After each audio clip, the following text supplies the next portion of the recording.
A small math equation for you, the viewer. If you take 1 part Travis Pastrana, 1 part creative director Mike Pora, 1 part Nitro Circus, and 1 part freestyle motocross, BMX, and skate athletes at the top of their game from around the world, and you put it all together, what do you get? Well, you get chaos. That's what you get. You get absolute chaos. But that chaos has a name, and it's called the Nitro World Games. In 2016, Travis Pastrana and the rest of the Nitro Circus team brought the Nitro World Games to Utah for the first time. In theory, it was really good on paper, but the size and scope of what the Nitro World Games had never been done before. It was progression, but progression on paper. Well, now, the World Games happened, and they were an immediate success. And now, looking forward to 2017, Travis Pastrana and the rest of the Nitro Circus and the Nitro World Games team has announced that they will be coming back to Utah for a second time on June 24th of 2016. I sat down with Travis Pastrana to talk about progression, what the Nitro World Games means, and then, it's a special surprise for you, you really get to know who Travis Pastrana is. Travis, the first time was an incredible success because going into it, it was theory. It really was. And then after it was done, you could kind of take a breath and go, wow, that really worked. What did you like most about the first time and the first World Games? You know, I felt like coming into World Games, we had been talking about it for so long that, hey, you know, if Josh Sheehan's doing a triple backflip in my backyard and we're doing, you know, double backflips every night on tour, and then you can win the biggest freestyle contest in the world that year with a double backflip, I'm like, that doesn't really make a lot of sense. We want an event where the biggest tricks of all time are done on that night. And, you know, going into it, we kind of had the idea, and then 6 months out, they're like, yeah, you're a go. You're live on NBC. And then for the Nitro crew to really come together and, you know, the riders to come together, be like, all right, we're going to hit jumps that are bigger than we've ever hit before. And we got 2 months of practice really to dial this in after the ramps and the, you know, these landings. We got new safer landings, but how's it going to work? Are they going to bounce the dirt bikes? You know, it's the same as bicycles. So for all that to go into it and then to have it be pulled off where, you know, 25,000 people are in the crowd and everyone's on their feet the whole night. And, you know, we pulled it off on live TV. I don't think there was just one thing that I thought was awesome, but I like that the concept was proved, that it worked, and that we have another chance this year to make it even bigger and better. A lot has been said about Utah being the host of this and why Utah, but you've talked so much that this is, you have roots here, family was here, this is really where Nitro Circus was born with the, you know, your partnership with Greg Godfrey, and now you're coming back the second time. What does it just speak about what Utah is as a whole and this community that comes out to support you and your vision? Well, Utah is an adventure area. I mean, you got so many Olympians. The winter sports are amazing, but the summer sports, I mean, heck, you don't have to go very far out of town to get. You got dunes. You got some of the best motorcycle ride in the world. I mean, we had so many events here, from, you know, Dew Tour to Supercross to at Miller Motorsports Park. They had all these from cars and everything.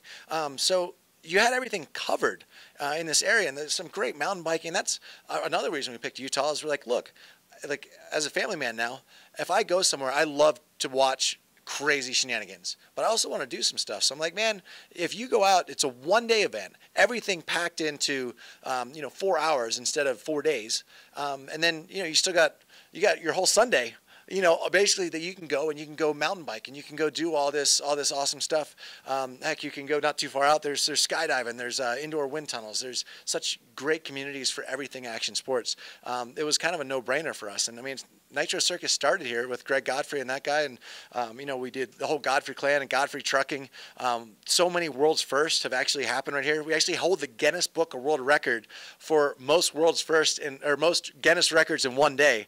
That was just out right by the airport here in Salt Lake. What intrigues me the most is that as this comes back and we look towards the second time, is that your main discussion has been, where can I progress this to a new level?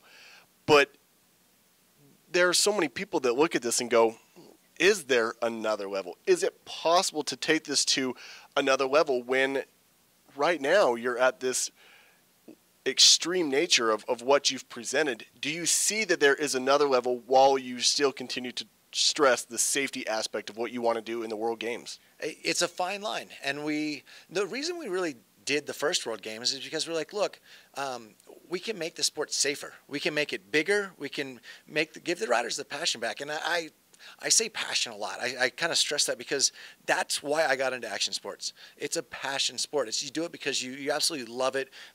My friends are all very passionate what they do, and I could see that the passion was starting to go away a little bit from. I know I'm getting older, and my friends, a lot of my friends are getting older as well, but we weren't watching as many sports, action sports events because not a lot new was happening. And I thought, they're doing bigger stuff every night on a live tour than they are at the biggest events. I'm like, we can make it safer, we can make it bigger. And my main focus of this next year and in every year for World Games to come is not to set a precedence of this is exactly the shape and the dimensions of the ramps. We just were in a meeting all week last week with all the skate guys going, what do you guys want?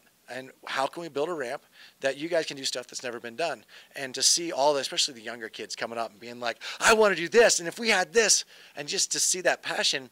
And if you allow them to do stuff that they've never done, even if it's something that's been done, but it's something that they've never done, that inspires someone else to do something that eventually has never been done. And they come and to showcase it right here at Rice Skull Stadium, to have that one event a year where you can do stuff that's, you're going to have an opportunity on live TV and in front of 20, 30, hopefully 40, 50, 60,000 people eventually. That's a good feeling. So Travis, we went and sourced a couple questions from social media viewers, and they want to know who's the man behind the helmet. Who is Travis Pastrana? So we're gonna. That's a question? Yes. Who is Travis Pastrana? This is a very deep, in-depth questionnaire here. All right, Travis. What is the last movie that made you cry? Warrior, man. I tell you, this sounds so stupid. I mean, I don't really cry at hardly anything. But man, those two brothers just kicking the crap out of each other, that gets me every time. Now, I know you know Rob Dyrdek, but if you put you and Rob Dyrdek in the same room, who is the crazier of the two? Oh, well, that's not really a question. I mean, Rob Dyrdek, he's afraid to hang out with anyone on the Nitro Circus, Matt Hoffman or Danny Way, because Rob is super smart. That is why Rob is different than everyone on Nitro Circus. He thinks in a business mentality of, let's see, he finds that joy and that passion in, let's make great TV. Let's be funny. Let's be creative. And he's witty and all that stuff. Nitro Circus, we just like doing crazy shenanigans. Did you pee a little bit when you got tased in Nitro Circus in 2009? Don't remember. Pleading the fifth. Pleading the fifth. Here's what was really interesting. So the Jackass guys had done the Nitro Circus show for us, and they're like, oh, we're gonna go and we're gonna get maced, tased, and just beat up or shot or something. I was like, that sounds horrible. And they're like, oh, but if you do it all, you win like the trophy. And I was like, oh, okay, sign me, like if there's something, if there's like a little plaque or something. It was like a little cloud of dirt. So the first thing was being tased. And I was like, sign me up. So I stood there and I was like, whatever. Took my shirt off, they tased me. And I remember like my whole body locked up and I thought, it doesn't feel too bad. And then I started falling. And I thought for sure one of my friends would like come and like, grab me. And they were all laughing so hard that I hit the ground and got knocked out. And I missed, thank goodness, I missed everything else because they said the mace was the worst. That just sounds horrible. How many bones have you broken, and can you list them all? No idea, no. But I've had 33 operations. I'm 33 years old, so my goal is that I'll turn 34 without having another operation. I keep thinking that, and just one slips in every year. But I think it's really hard to tell how many bones you've broken. And the reason for that is, so for instance, my ankle. I think I've mentioned this before. But I had 40 fractures over 7 bones. So, is that 7 because it's 7 bones? Is it 40 because it's 40 fractures? And did the doctor maybe it was like 38 or 42 and he just kind of like, yeah. Round up. So and they say, oh yeah, you shattered your hip and pelvis. Well, is that 2 because it's hip and pelvis, or is it kind of 1, or what does shattered really mean? So it's really hard to keep track of this. Do you really understand that sounds ridiculous to everyone else except for you? Seems pretty normal. Okay. Do you have any irrational fears? I like how you say irrational fears, because they said, do you have any fears? I'm like, yes, I have a lot of fears. When, like, for instance, I got thrown off of a boat in the middle of the ocean, and then they chummed the water and kept driving. So I'm swimming behind a boat in the ocean through bloody dead fish.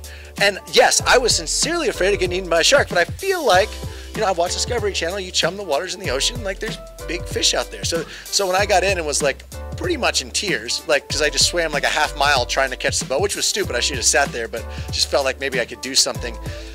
I felt that that was a rational fear. If I would have been eaten, they'd have felt really horrible. Last question.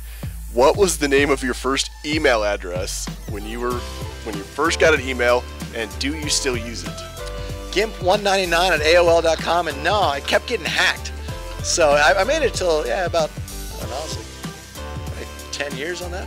Okay, so my follow-up is, when you had the AOL, did you use those startup discs that they sent you in the mail, and you put it in for the 100 free hours every single time? You know, I wasn't that smart. I waited, bing, ding, ding, ding. You know, I don't know, whatever the sound is, but dial-up. Probably most of the guys here don't even know what the dial-up sounded like, but yeah, we had dial-up.